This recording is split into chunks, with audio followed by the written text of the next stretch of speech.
바로 이어서 이 부분 시작하면서 아까 말씀 주셨던 우리 정의와 이사장님께서 번역회 비례대표 그 부분에 대해서 우리 박성민 대표님 정치 컨설턴트님께서 말씀하신 부분에 대해서 조금 의견을 개진하셨는데 박성민 대표님 말씀을 좀 듣도록 하겠습니다.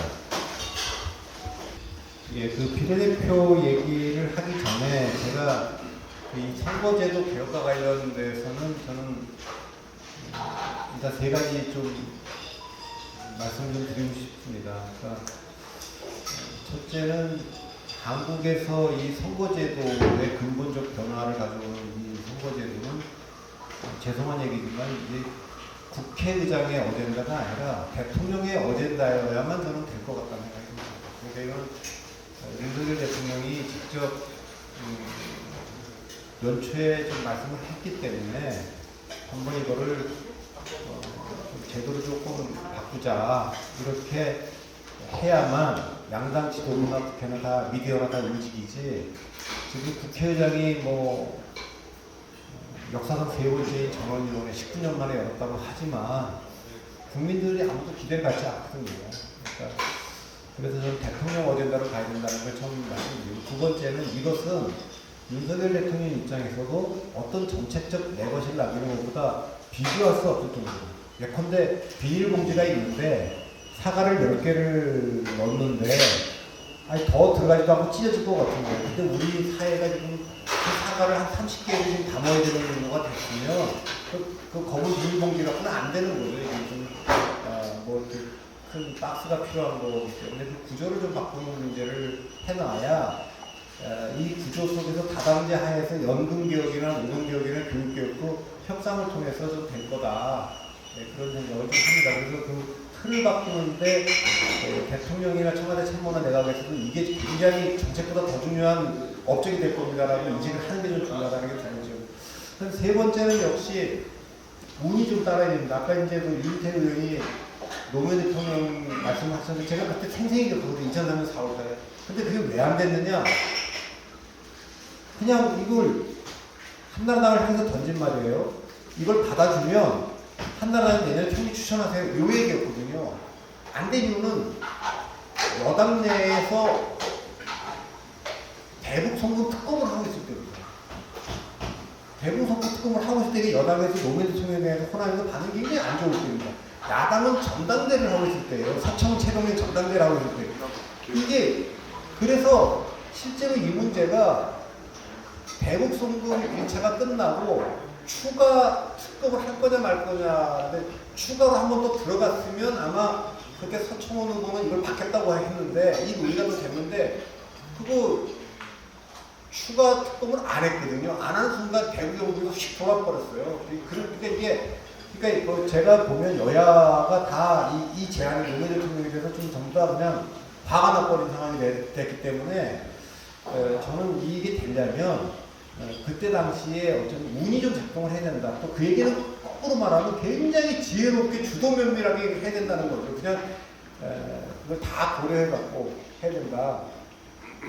한국에서 정치개혁이 될 수 있는 방법은 두 가지밖에 없다고 봅니다. 180석을 민주당처럼 해갖고 마음대로 하든가 아니면 소시지 만드는 것처럼 주고받는 거 하는 겁니다. 그러니까 주고받는 거를 하지 않으면서 설득해서 한다 이런 생각은 안 하는 게 좋죠. 그래서 다시 돌아가서 아까 주신 질문에 대한 제 답을 드리면 저는 뭐 거듭 말씀드리지만 이건 제가 여러 번 글도 썼습니다만 비례대표제를 좀 없애자는 주의입니다. 비례대표는 정당을 선택하는 제도이기 때문에 내각제에도 잘 맞는다. 그런 생각을 저는 하고 있고요. 비례대표제보다는 그냥 뭐 국회 선거 4명 뽑는 선거구 60개 하고 3명 뽑는 선거구제 20개를 하면 복수공천제를 제한하지 않더라도 뭐 2명까지만 한다 이렇게 안 해도 4명 뽑는 지역에 4명까지 특정 정당의 복수공천을 다 해도 저는 뭐 굉장한 다당제가 될 거라고 봅니다. 정당 정치에 약화된다는 단점은 좀 있습니다. 그런데 비례대표제를 유지한다고 하면 제도라는 건 정답은 없는 겁니다. 할 수 있다고 좀 봅니다. 지금보다 조금 더 늘렸으면 좋겠고 그래서 뭐 의석수를 안 늘리고 하는 방법은 옛날 선관위가 200대 100 이렇게까지도 발표한 적이 있는데 그게 현실적으로 어려우면 240대 한 60까지는 좀 늘려보면 그래도 의미 있지 않는가 싶은 생각이 좀 들고, 아까 의장님 말씀하신 대로 지금은 여성분들에게 그 절반을 주거든요. 홀수를 여성분들로 하는데, 저는 권역별을 굳이 뭐 없애지 않고 살리자면 아까 의장님이 말씀하신 대로 권역별로 하되 뭐 40대 이하를 뭐 50%로 한다, 이렇게는 할 수 있을 것 같고, 그런 정도로라도 권역을 나누려면 뭐 권역 지금 최소로 나온 게 지금 6개 권역을 옛날부터 늘 얘기하는데, 사실 뭐 독일이나 다른 나라들은 원래 연방국가고 다 독립된 국가를 했기 때문에, 일본도 번이라는 게 있었고 독일도 다 독립된 국가고 미국도 다 그런 독립된 주고 이랬기 때문에 되는데, 우리는 그렇게 나누지를 못하기 때문에 6개로 나눈 거 보면 왜 이 지역과 이 지역이 국회의원은 나는데 묶였지? 이런 게 많아요, 사실. 그래서 저는 그래서 권역별이라고 저는 반대하는데, 뭐 그것도 어떤 맥락에서 나온 거니까 인정한다면 한 60명 정도는 돼야 뭐 의미 있게 뭐 이렇게 배분할 수 있지 않을까 하는 생각이 좀, 저는 개인적으로 그냥 전국으로 병립형으로 50%까지 그냥 20, 30대 하자. 어차피 여자는 지금 50% 하는 걸로 돼 있으니까. 제 변협에 대한 건 그렇습니다. 예, 압축해서 어떻게 말씀을 드려볼게요. 지금 아까 소영도 의원님 가셨죠? 되게 답답해 하시던데, 그게 민주당 그렇게 욕해서 될 문제가 아니에요.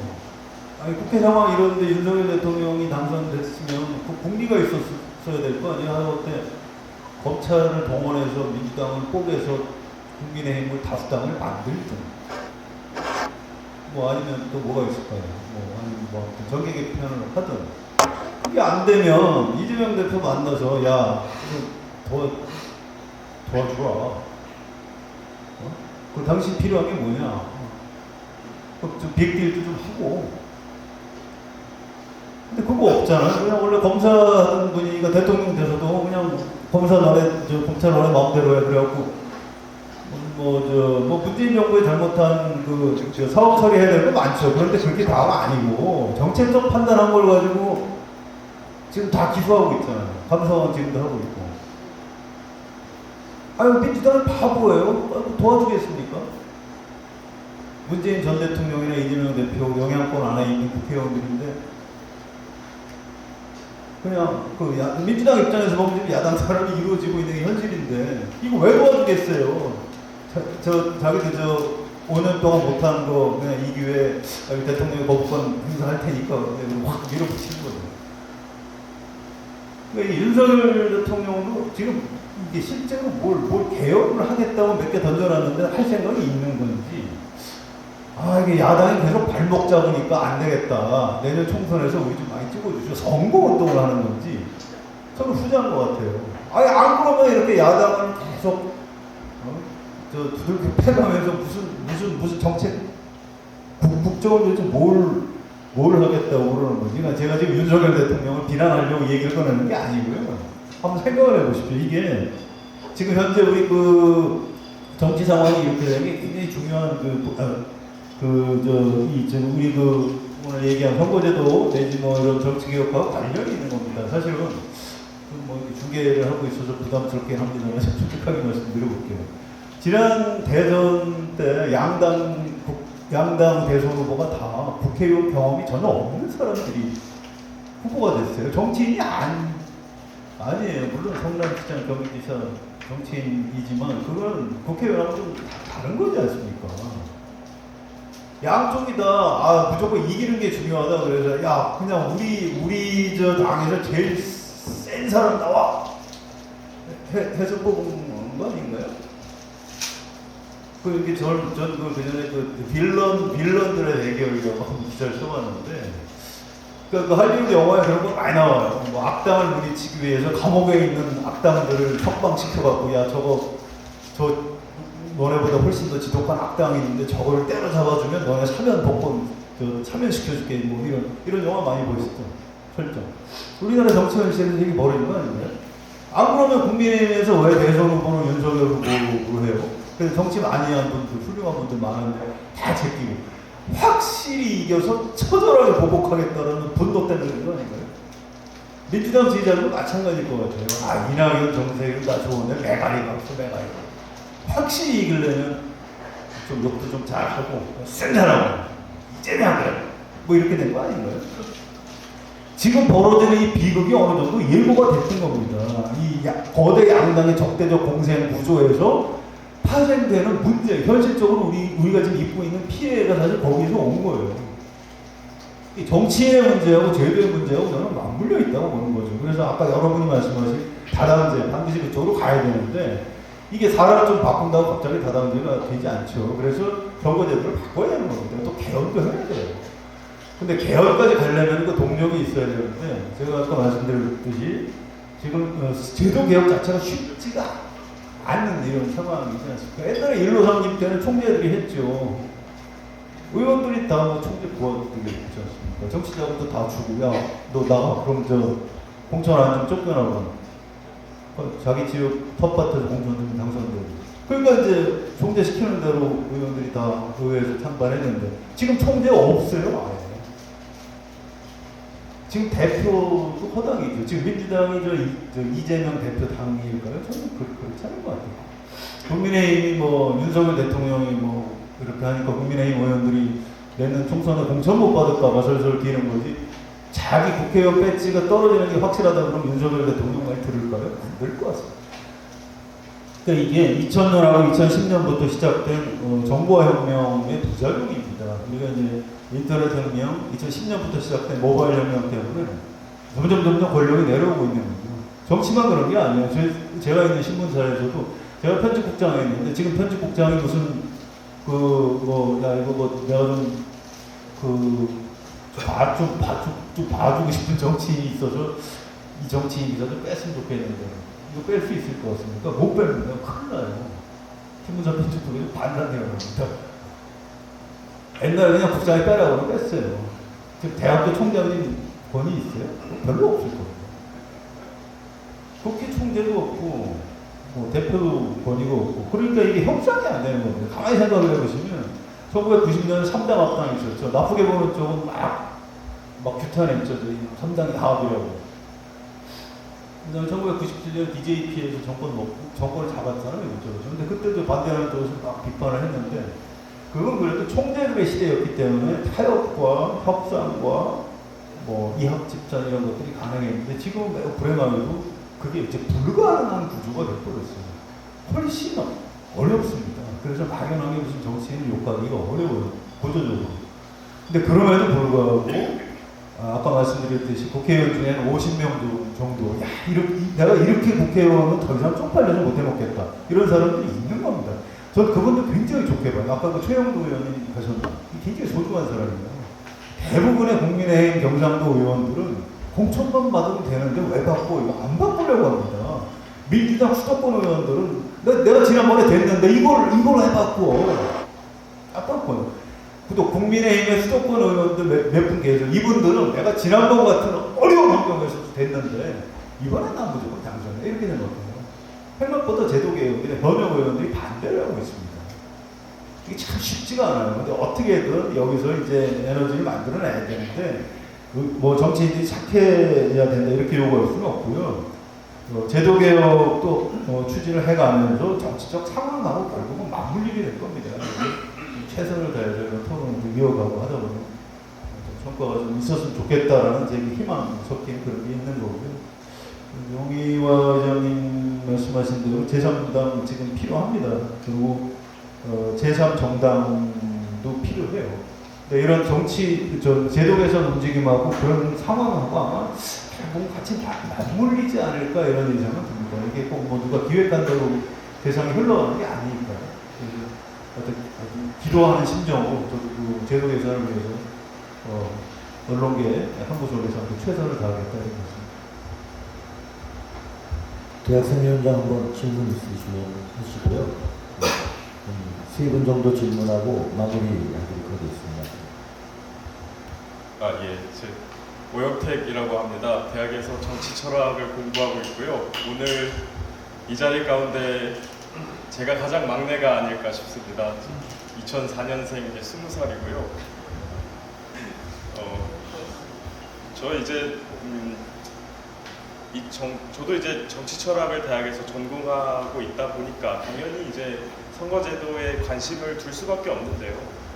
근데 이 선거제도라는 게 사실은 일반 국민들이 보기에는 국회의원들이 본인이 뛸 선거의 룰을 정하고 개혁하는 논의이기 때문에 이 논의가 PH에 계속 길어지다 보면 소모적인 논쟁으로밖에 비춰지지 않을 가능성이 있고 또 그것이 국민들이 보기에는 좋지 않은 모양새가 될 수 있다. 그런 생각이 듭니다. 그래서 좀 생각이 짧고 배움이 미천하지만 이제 저의 작은 의견을 우리 선배님께 말씀드리자면 결국은 이 선거제도 개혁이 필요하다라는 그 당위성을 국민들에게 알리는 그것이 좀 선제적으로 이루어져야 하지 않을까 생각합니다. 그래서 같은 맥락에서 오늘 같은 자리가 계속해서 이루어져야 국민들이 선제적으로 이 선거제도 개혁이 진짜로 이제 우리나라의 정치와 또 우리 삶과 밀접하게 연관되어 있는 문제구나라는 걸 인식을 하고 그러한 공감대가 형성되었을 때 국회에서 이야기하는 전원위원회라든지 뭐 비례대표제라든지 뭐 이런 부분들에 대해서 관심을 갖게 되는 것이지 그렇지 않고서는 결국은 국회의원들이 자기 밥그릇 지키는 모양새로밖에 비춰지지 않는다 그런 생각이 들고요. 그래서 물론 뭐 우리 아까 전에 유인태 총장이 말씀하신 것처럼 결국은 이 문제를 논의할 수 있는 건 국회이기 때문에 국회에서 이 논의가 반드시 이루어져야 하는 건 맞겠습니다만은 국민들의 공감대가 좀 선제적으로 우선될 수 있도록 정치인들께서 또 정치 고관심층이신 이 자리에 와 계신 모든 분들께서 노력해 주셨으면 좋겠다 그런 생각이 들고요. 결국은 청년 세대가 관심을 갖는 문제는 연금이라든지 일자리라든지 저출생이라든지 우리의 삶과 직결된 부분이기 때문에 그것들을 해결하는데 궁극적으로 선거제도가 영향을 미친다라는 것을 계속해서 알리는 과정들이 오늘 이런 자리를 통해서 필요하다라고 생각을 합니다. 저는 정의와 의장님을 18대 후대 의장님 되실 때 늘 칭찬하고 싶다. 저는 국회 출입기자 그라 송방훈 회장 지금까지 맡고 있습니다. 의장님 축사할 때 사무총장인 지금 부산시장 박형림 사무총장이 대통령으로 알고 있습니다. 강창희 의장님 맡고 계실 때 제가 국회에 들어갔는데요. 보좌관이 4명 있습니다. 잘 아실 거예요. 앞뒤에 4명이 붙으면 국회 출입기자가 접선하기가 대단히 어렵습니다. 딱 막아두면 육군사관학교 출신입니다. 그렇죠. 그래, 의사 선생님, 국회의장 되시니까 한 명만 데려가요. 2명만 데려갈 수 있다고. 그래, 접선하기가 참 쉽다. 이런 특성을 드리고, 저는 광주에서 중고등학교를 졸업하고, 그 다음 동아대학 문과 교수를 27년을 했습니다. 저는 반은 부산 사람, 반은 호남 사람입니다. 호남 영원함에 없는 분이 누가 있겠지만 정의아 의장님은 부산 의대 졸업하고 전주에서 근무해서 절대 99.9%가 없어요. 1%는 있을 거예요. 제 거예요. 대단히 중요하니까. 이런 답답 되고 싶고 아까 문병호 형 가셨는데 문병호 형도 참 좋습니다. 제 3당 얘기인데 그 다음에 아까 유민태 사무총장 대단한 분이십니다. 이 어른들이 이분들이 제 3당이 앞으로 아마 좀 여당이 32%, 또 야당이 30몇 %, 무당층이 30몇 %, 분명히 우리 정혁 의장님이 횃불을 높이 들면 다른 분들이 많겠고 앞으로 이겨냈다 이 모임 또 있으면 제가 국회 출입기자 클럽 회장으로서 한 60명 정도는 도움받도록 노력해 보겠습니다. 감사합니다.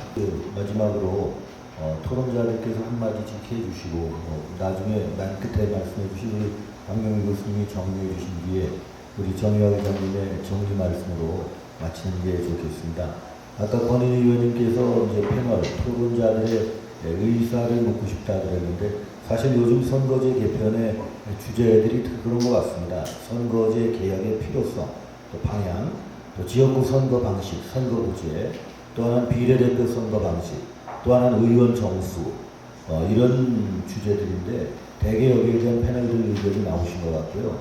이 중에 하나 공통적으로 말씀드리셨던 게 선거제도 개혁이나 이런 그 개혁을 위해서는 대통령의 결단이 굉장히 중요하다. 대통령이 수동적인 자세가 아니라 정말 의지를 가지고 적극적으로 주도적인 역할을 해야 된다는 말씀들은 다 하셨던 것 같습니다. 마침 우리 정의학 의장님께서 우리 국민의힘의 상임고문단 회의 의장이시고 또 정계 원로이시기 때문에 아마 그 패널들의 그 말씀을 굉장히 경청했을 거라고 그렇게 생각을 합니다. 그럼 이제 오늘 그 정의 토론을 마무리하면서 사실 그 오늘 논의되지 않은 부분도 있지만 아직 말씀 꼭 좀 해주실 부분 우리 성한용 대기자님부터 박성민 또 대표님 그 다음에 마지막으로 우리 박명호 교수님의 정리로 토의를 마무리하고 끝인사 이제 우리 정의학 의장님께서 해주시는 것으로 이 회의 오늘 토크 콘서트 마치는 것으로 하겠습니다. 예, 짧게 말씀드리겠습니다. 저는 한겨레 신문사 전에 서울신문에서 한 3년 기자하고 한겨레 신문 창간 때부터 지금까지 꽤 오랫동안 기자하는데요. 제가 평생 한 게 뭐냐면 이 정치 혐오증 내지 반정치주의하고 맞서서 어떻게 좀 싸워서 조금이라도 완화시킬 수 있을까. 이게 제가 정치인들을 좋아해서 그런 게 아니고요. 정치가 중요하기 때문에 그런 겁니다.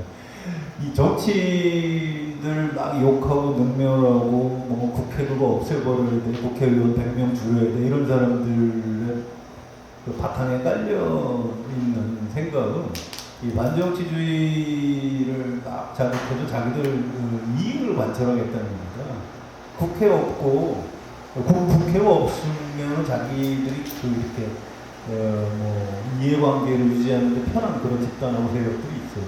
굉장히 그 반미주적인 사람과 집단들이라고 생각합니다. 그래서 여러분들도 제가 꼭 한마디 드리고 싶은 말씀은 주위에서 누가 이렇게 막 정당 욕하고 정치인 욕하고 국회의원 욕하고 이럴 때 그걸 막아주셔야 돼요. 그게 민주주의를 지키는 길입니다. 정치를 지키는 길이 아니고 결국 정치가 우리 공동체 문제를 해결할 수 있는 사실은 유일한 방책입니다. 지금 현재 간접민주주의, 수기민주주의를 중심으로 한 대민주주의 제도가 인류가 발명한 현재까지는 가장 최소한의 제도입니다. 이건 골격을 꽤 유지를 해야 되고요.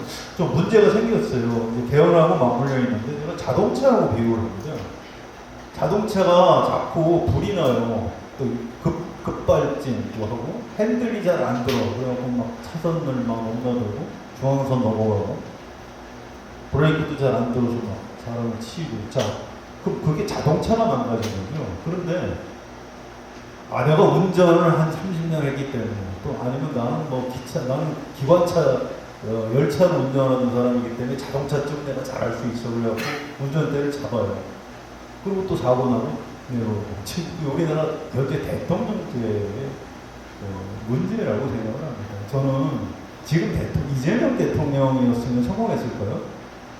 저는 그렇지 않다고 봐요. 굉장히 또 다른 부작용이 있었을 거고요. 이 대통령제 가지고 다음에 누가 아주 뛰어난 사람, 지금 돌아가신 김대중 대통령이 다시 대통령이 되면 성공할까요? 저는 그럴 것 같지 않습니다. 그래서 개헌까지 좀 이어갔으면 좋겠는데 아직은 좀 힘에 붙입니다. 그래서 조금 더 에너지를 모아나가야 될 것 같아요. 그래야 우리 국민들 좀 도와주셔야 되고요. 저처럼 언론계에 있는 사람들이나 박명호 교수님처럼 학계에 있는 분들이 끊임없이 노력을 해요. 제도도 좀 개선을 나가고 그래야 정치인들, 좋은 정치인들이 들어올 수 있게 하고 또 다당제도 만들어 나가고 안 되면 될 때까지 해야죠. 최선을 다하겠습니다. 예. 제가 돌이켜보니까 저도 민주화 세대고 87년 6월달에 뭐 시청 앞에 일이 있었고 근데 그 해에 그 양귀비 분열에서 노태우가 되고 그래서 뭐 약간 절망스럽긴 했지만 돌이켜보면 그 일러 상김 시대가 정치가 정말 잘 작동했던 것 같아요. 그것은 군사 쿠데타 주역 중에 한 명이었고 36.6%라는 낮은 득표율도 됐고 여서야대였고 그런 환경이 노태우 대통령으로 하여금 자기 선거 때 자기 정체성을 넘어서는 통치연합, 3당 합당이라는 걸 하게 하고 그걸 통해서 많은 내것이 업적을 남겼거든요. 국방정책도 그렇고. 근데 그 뒤에 들어선 김영삼 대통령부터는 정통성이 있다 보니까 내 문민 대통령이고 막 이렇다 보니까 그게 오히려 저희가 보기엔 독이 된 것 같아요. 그래서 김영삼 대통령은 군부 독재를 청산해야겠다 이런 강박이 좀 있었던 거고, 김대중 대통령은 보수 정권에 대한 최초의 정부 교체에서 청산해야겠다. 노무현 대통령은 기득권을 좀 청산해야 되겠다. 이명박 대통령은 좌파를 다시 청산해야 되겠다. 박근혜 대통령은 종북을 청산해야 되겠다. 문재인 대통령은 적폐를 청산해야 되겠다. 지금 이제 윤석열 대통령은 지금 586 무조건 주사파를 청산해야겠다 이렇게 생각하니까 청산이라는 게 뭐 필요하지만 그거에 모든 에너지를 쏟다 보니까 극단적으로 이 진영 싸움이 된 것 같습니다. 그래서 좀 미래를 향해서 좀 봤으면 좋겠는데, 물갈이라는 말을 우리가 선거 때마다 많이 듣습니다. 근데 우리 뭐 물고기 키워보셔야 알지만 물이 더러운데 고기를 계속 갈면 뭐 합니까? 물을 갈아야 되는데 우리는 고기만 갈고 있는 거예요. 고기 갈아봐야 한번 들면 죽어요. 그러니까 말 그대로 물갈이라는 건 결국 제도의 변화거든요. 헌법의 변화, 선거 제도의 변화입니다. 제가 대기번호표 예를 많이 드는데, 대기번호표가 나오기 전에는 한 줄로 서자 세치기 하지 맙시다. 그 개몽을 그렇게 해서 그게 됩니까? 안 되잖아요. 근데 대기번호표 딱 갖다 놓으니까 공정하고 예측가능하고 다 지금은 군말 없이 다 따라가고 있지 않습니까? 그러니까 제도를 어떻게 설계하느냐에 따라서 사람들은 좋아지는 거죠. 도덕적이 되고 그런 겁니다. 그래서 사람들이 뭐 비도덕적이어서 세치기 하는 게 아니라 그 제도가 있으면 다 따르게 돼 있거든요. 그래서 저는 선거제도가 어쨌든 그 다당으로 한국 사람들이 50대 40대 승복을 못하고 60대 40대 승복을 못하고 66대 34대 승복을 못하고 제 경험으로 75대 25, 3대2 정도 되면 승복을 하니까 한 4당 체제 정도로 만들어서 그 협치를 하면 좀 지금보다는 그래도 나아질 거라고 좀 기대를 좀 하는 겁니다. 네, 선거제도에 대한 관심이 학계의 일부, 전공하는 사람들이나 언론의 일부이거나 국회의원들 중에 일부의 관심에 머물고 있는 게 현실입니다. 국민들의 생활에 직접적으로 연결되어 있다라고 하는 부분에 대해서 설명이 잘 안 되고 있고, 납득이 잘 안 되고 있고, 이해가 잘 안 되게 돼 있는 게 지금 현실일 수밖에 없는 게 아닐까 생각이 듭니다. 그렇지만 정치가 우리 삶의 상당한 부분을 결정하고 있다라고 하는 것에 대한 이해, 또 존중, 동시에 대단히 현실적인 일이라고 하는 것, 이상을 추구하지만 대단히 고통스러운 과정이라고 하는 것. 링컨이라는 영화를 보면 노예 해방을 법률화하기 위해서 상대당의 몇 명의 의원을 이쪽으로 전향시켜야 되는 과정을 그린 영화인데, 타밀리 존스가 링컨의 정적으로서 마지막에 하는 말 중에 하나가 인류의 가장 숭고한 위협을 가장 치사한 방법으로 성취한 경우다라고 한 것처럼, 현실에 두고 출발해서 하나씩 나가야 된다라고 하는 부분에서 고통스러운 작업이라고 생각합니다. 우리가 많은 문제를 지적하고 그걸 해결해야 된다고 주장하지만, 우리 민주주의가 사실은 EIU 기준으로 보면 작년에 세계 24위거든요. 24등까지가 전 세계 8%의 인구만이 지난다고 하는 완전한 민주주의 국가입니다. 근데 그 전해에 우리 순위가 16위였었어요.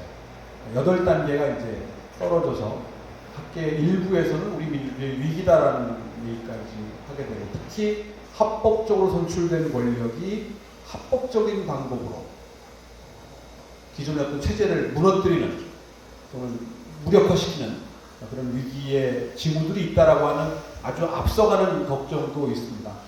우리 국민의 저력을 본다면 이런 것들이 기후에 지나지 않기를 바라는데, 그런 면에서는 우리 유권자들의, 국민들의 관심과 애정이 그런 데도 필요하지 않나 생각합니다. 이상입니다.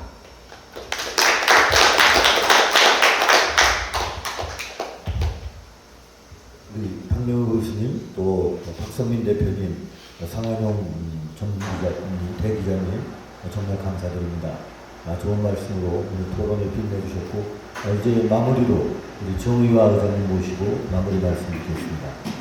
제가 이제 정치를 떠난 지 6년 됐습니다만 나라 걱정은 뭐 의장 할 때는 지금이나 꼭 같고요.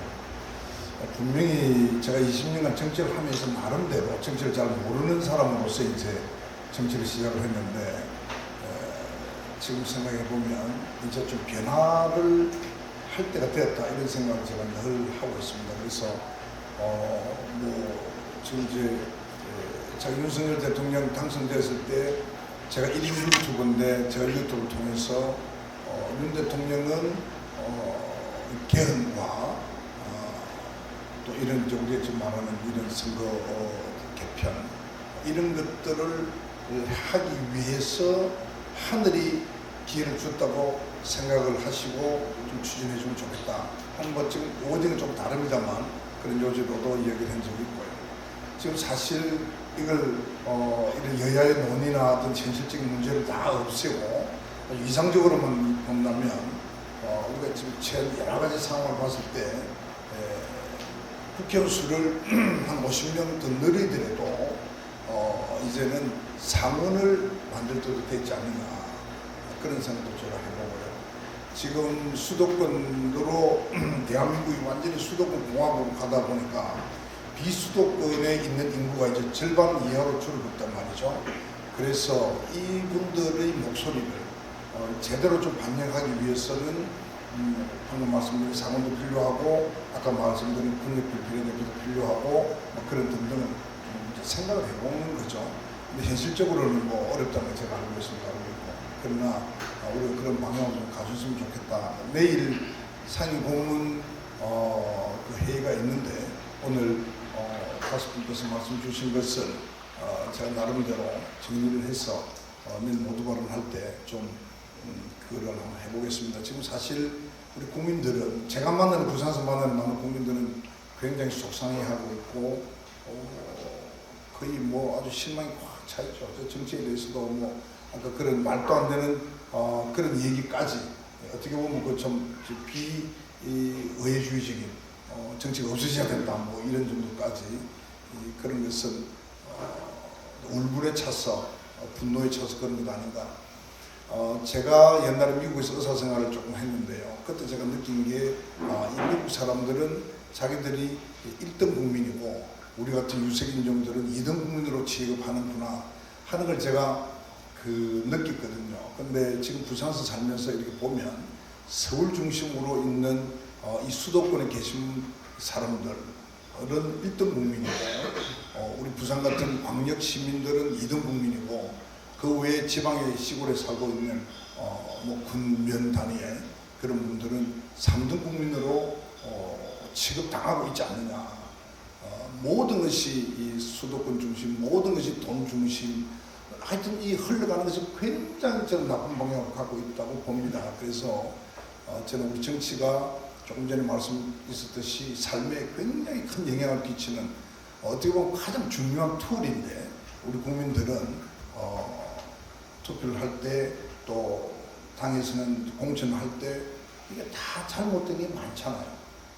제가 박근혜 대통령에게 이게 사천이지 이게 어떻게 공천이냐 하고 제가 소위 이제 반발을 한 적도 있었습니다만 지금 우리 국민들은 그 과거보다는 많이 좋아졌지만 여전히 막 고향 사람 찾고 또 뭐 밥 한 끼 얻어먹고 또는 뭐 우리 동네 사람 뭐 성의 같은 사람 그래서 찍는 경우도 아직은 있거든요. 그래서 우리 국민들도 좀 바뀌어서 정말 정치가 중요하기 때문에 선거 때마다 정말 정신 바짝 차리고 찍어야 되겠다 싶은데 사실 공천을 잘못해버리면 이거 뭐 최악이냐 차악이냐 그거 뽑는 수준이니까 여전히 정치는 발전이 안 되고 있는 것 같습니다. 그래서 우리가 지속적으로 노력을 각 언론으로서 또 이제 우리 박성민 대표는 아주 글이 좋으신 분이고 많은 우리 정치권에 영향을 끼치는 분이시고 또 우리 뭐 박명호 교수님 말할 것도 없고요. 그래서 여러분들의 학계와 언론계와 또는 이 정치계에서 그런 목소리를 개인의 어떤 이익을 떠났어요. 제가 이제 부산에 있으면서 여러 어려움에 처해 있습니다만 요즘 하나 이제 느끼는 게 뭐냐면 역시 내가 어릴 때 생각했던 공수래 공수가 인간은 빈손으로 나서 빈손으로 가는데 물론 이제 그 과정에서 명예도 얻고 싶고 돈도 많이 벌고 싶고 이제 그건 뭐 당연한 본능이지 싶습니다만 그러나 우리가 떠날 때는 다 이제 빈손으로 떠나기 때문에 기왕이면은 살아있는 동안 좀 더 가치 있고 보람 있고 좀 그런 인생을 좀 살 필요가 있지 않느냐 하는 것을 이제 제가 더 많이 느끼고 있습니다. 그래서 나라를 위해서 뭐 여러분들이 어떤 좀 불이익이 되더라도 나라를 위해서 이것은 꼭 해야 되겠다, 이 말은 꼭 해야 되겠다, 이 글은 꼭 써야 되겠다 할 때는 꼭 그래 해주시기 바라고요. 오늘 정말 귀한 시간 이렇게 내주셔서 와주셔서 감사하고 우리 특히 문병호 의원님, 우리 권은희 의원님, 사실 지역구 여성 의원님 참 귀한 존재입니다.